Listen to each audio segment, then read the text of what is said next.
It's Saturday morning in Italy, and you're listening to the Magic Towns Italy podcast. Happy Saturday. Last week, Justin Mavity took us through mortgages and mistakes. And this week, we are sharing with you the second part of the podcast where it gets a little bit more personal. We all share how we feel about buying property in Italy and also why Italian sellers think sometimes that foreign buyers are worth taking advantage of. And we also talk about where we put our money next. So a lot of things to cover. Hope you enjoy it. Happy listening. Do Italian sellers and agents find frustrating about foreign buyers, if anything? That's a really loaded question because the Italian seller thinks the foreign buyer is going to come with a bag of I cash. was going to say rich. Yeah, and just dump whatever you want 400,000, here it is. That's your impression in general. Yeah. That Italians think that foreigners are poor negotiators. Yeah, poor negotiations, and it's Italy, they're going to pay whatever. So that's the first thing. Italian agents with foreigners, I feel like Italian agents get frustrated when foreigners start asking questions.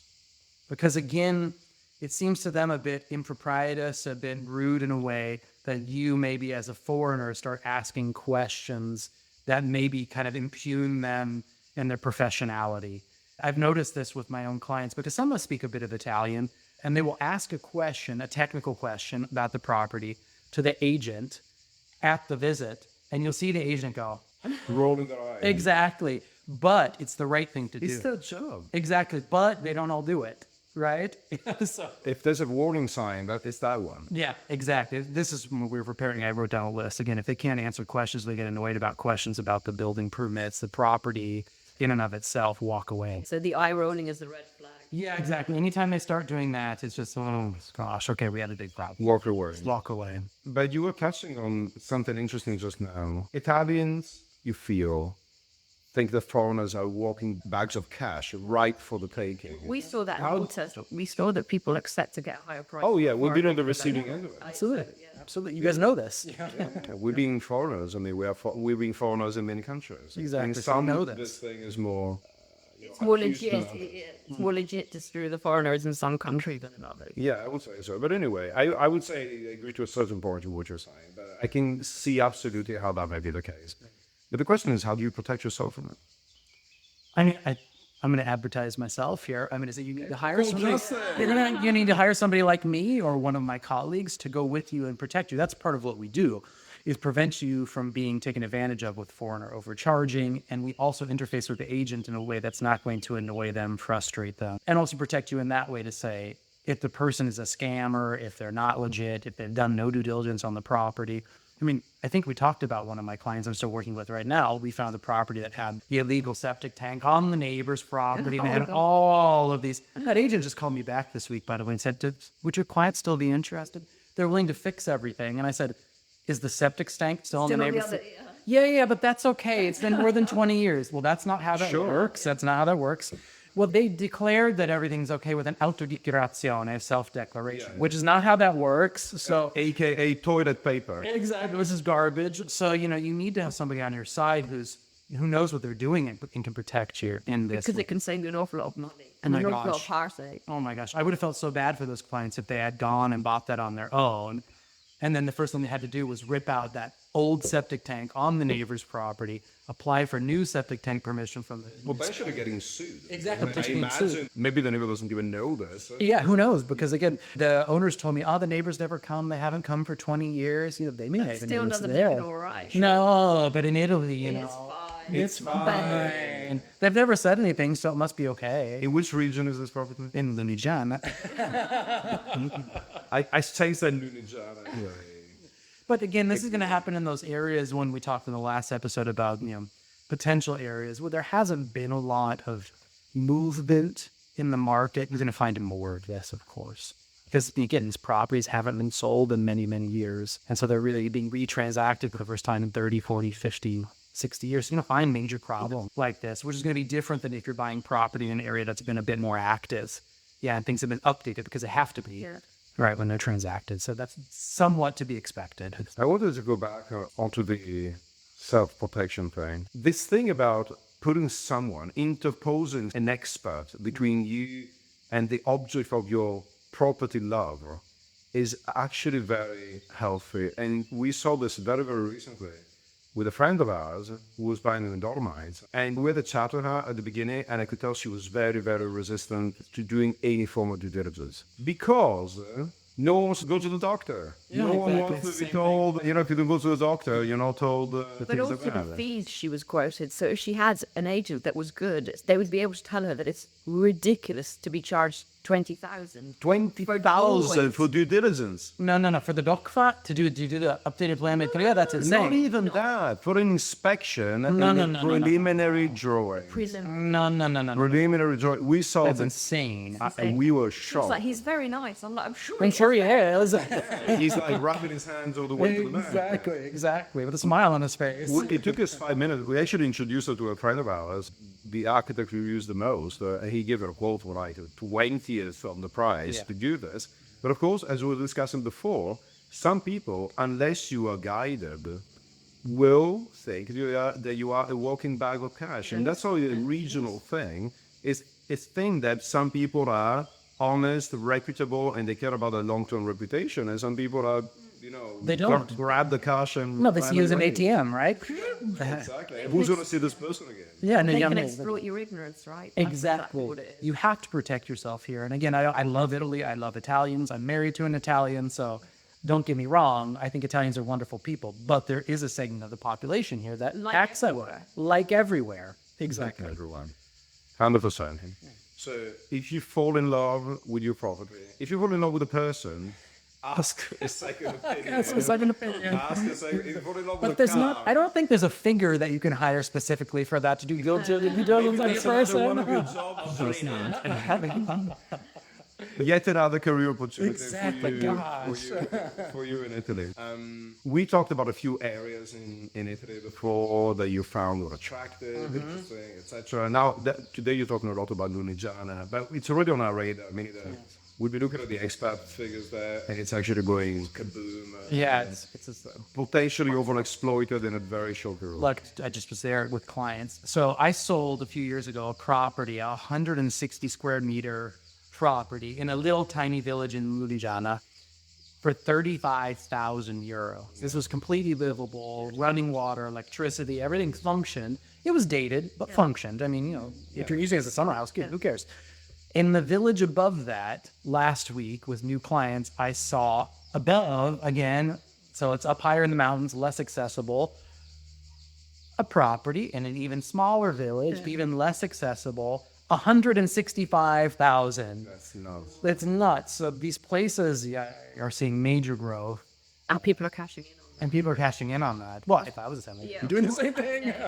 You're doing the exact same thing. And they're not out of this world prices. So for people to think Tuscany, and the Lunigiana is a weird Tuscany. Yeah, it's not the Siena Tuscany. No. Exactly. If people saw a picture, they would think in some places it looks like the tropical jungle. Yes, yeah. Completely overgrown. Maybe parts of mix of Alps and Vietnam. If such true. a difference Something is true. So you don't get the rolling hills, but then there's Tuscany, and there's the cachet, etc.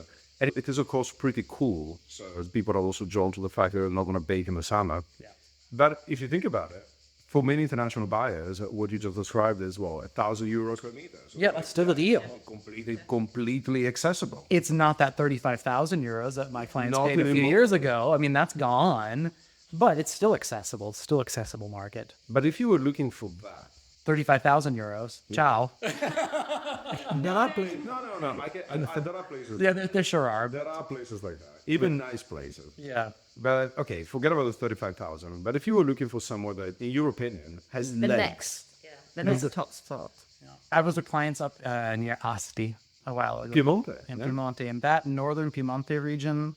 And also Biella. I think Biella is gorgeous as a little city in Italy. I mean, you have some ruins of industry around, but that's going to, if that market picks up, those are going to be all converted into condos anyhow. It's going to be stunning. I think that northern Piemonte, Biella area is another really underrated place for people to buy. It didn't used to be. In fact, you can find a lot of turn-of-the-century villas. That are stunning. They're so Stunning. pretty. They literally smell of old money. Yeah. And they sell them for nothing. Biella had some incredible both economic and demographic headwinds. So there's a reason behind everything. But very often people say, why should I buy that if it's surely there's a reason? I wouldn't buy that because there's a reason. But things hit a trough at some point. They hit a bottom. Exactly. And we made a video a month ago. We went up in the Alps. It's like a 45 minutes roller video. coaster falls into that. Yeah, okay, sure. The price just can't get any lower. Yeah. And it's beautiful. And it's stunning. Everyone was asking us because they couldn't be bothered to read the caption. What is this? Or even my favorite. Why are you not telling us what this is? And it's like, Friggin' read the caption. Read the caption. Expand the caption. It's just Anyway, people fell in love with this place. But it's just obvious to see the architecture are like, this is stunning. And if it's true, people used to pay money hand over fist. Big money. And now they're like, why are prices not so? Because things sometimes hit a cycle. There is that too. Well, when also if it's an industry-leading cycle, like we're talking about Biella, all the wool production left that area, right? All the wool yarn production left, everything collapsed. The rich people moved out of there. But it can be any number of reasons. It's not a popular tourist spot anymore. No one goes there anymore. But that doesn't mean there's fundamentals and all that. No, that means everything is there and it's a good time to buy because that's going to see a resurgence, especially if you find an area, as we were talking about, that has beautiful properties, good architecture, good scenery around it, amenities. Yeah, views. It's going to grow back real quick. I mean, that's what happened with Tuscany 30, 40 years ago, right? The same thing happened. People would have never thought some of these areas would have come back to life and been vibrant. No, in fact, the Lunigiana was, I would say, pretty unpopular as recently as 7 or 8 years ago. Oh, yeah, completely different now. The amazing thing is that momentum changes things both ways. And so there's a perversity to the fact that there is a client out there, a lot of clients will be happier to pay 160,000 than 35 because they see the higher prices, the proof that things are going the right way. Correct. But someone was there 2 years ago. I mean, how much regret do we have? For not buying in Valletta. Yes, changing country. Yes. Not buying in Valletta. Valletta's completely And this tells you that you should listen Always to people's trust. advice, but to some degree. Valletta was possibly the most underpriced capital in Europe. And Beautiful. it's just abandoned houses Yeah. everywhere. Yeah. Abandoned houses everywhere. And people, I'd be like, this is amazing. How come you can buy a palazzo for 100,000 euro? And remember, this is Malta, so spaces are a premium. 100,000 in Malta is nothing. And people will be like, yeah, I know I was to live in Valletta. There's nothing to do in the evening. Then 5 years later, 100,000 Second bar. buys you a garage. And the palazzo is out 3 million euro. And I often bite my knuckles thinking, why did they listen to other people's advice? You have to look at the fundamentals. Architecture is worth something. The area is worth something. You have to do your own research. Yes, absolutely. Absolutely. So, yeah, well, you actually didn't answer the question. So, No, I said I think the Lunigiana is definitely one of the regions. the area around Asti. The area around Asti, Biella. I think Biella is going to be one of the next big cities, let's call it, for investment by foreigners. I think it's just stunning. It's not the most accessible city. I think it's really hard to get to on the train. There's no high-speed train that gets you there. Even by car, it's a little bit challenging, but it's really stunning. It's set right at the foothills of the Alps, and the city kind of goes up like this, and it's Liberty-style palazzi, and the center's really, I think it's going to be a new spot. Yeah. If they manage to get a critical mass of expats there, Just what happened in Luca. it would happen. Yes. That's what happened in Luca. So we need to make it a mission of ourselves to highlight other parts of Italy, to restore it and not always go into the same place. I think where we went, by the way, we talked last episode, we spent several weeks in Sardinia last summer. We went to my partner's father's village, Ozieri, and I think that is stunning. It is stunning. Whereabouts is it in Sardinia? It's in the central north. So in the center is not obviously the best place to be in Sardinia, but in the center north, you're connected enough where you can be in Olbia in under an hour. You can be to Sassari in an hour. I mean, so you're connected enough where you could live there really pretty well. And there are shops and there are restaurants and things. It's gorgeous. And you can buy it for very, very cheap at the moment. But it's not on the coast. Okay. You know, it's not on the coast. How far away is it from coast? You're good. So about 45 minutes if you want to get to Olbia. Okay. An hour if you want to get to the other coast. You want to get to Sassari. Alghero is close also. So I mean, And what does the place itself feel like? It feels like you're in Game of Thrones. I mean, you thought about that, like flea bottom or high garden? No, we're looking at High Garden, so we're looking at a nice Okay. stone village, sandstone village. So it's got that white village look on a hillside. So it's a hill village also going up the hill. It's really incredible. That would be it. Life, drinking, eating. Yeah, there's some work to be done there. But again, if somebody wanted to come and say, we're going to move here and I'm going to start a nice restaurant, you could probably do that and get it on its legs. Sure, if you could get a visa. But that's a whole other problem. Exactly. That's a whole other problem, right? But if you could work through the paperwork and get that to happen, or get an Italian business partner, you could make something like that happen and it would easily become a decent place. Yeah. So anyway, Justin, it was great to have you here. I would honestly, if I could, I would block the gate. So I think prevent you from leaving. Wait, the gate looks closed to me right now. Maybe I would have enacted that plan. No, but I really hope to have you over again. It's been great fun. It's super informative. And if people have any questions, they can find your contact details in the show notes. And hit him up. But don't take up too much of his time because we need him too. Okay. Thank you guys as well. It's been a pleasure. And now let's eat some of that fish risotto. Yes. All right. Wish us luck. Buon appetito. That's it for this week on Magic Towns Italy. You can create a free account at magictowns.it and explore over 2,000 towns, including those offering the 7% tax scheme, as well as download dozens of expat guides. We have over 200 data points per town, more than Italy's Statistics Authority itself, covering everything from property prices to schools, healthcare, crime, and more. If you want full access to filters and unlimited searches, upgrade to Magic Towns Premium. Use the code podcast for 20% off an annual plan. Thanks for listening. Our next podcast will be live on Saturday at 9 a.m.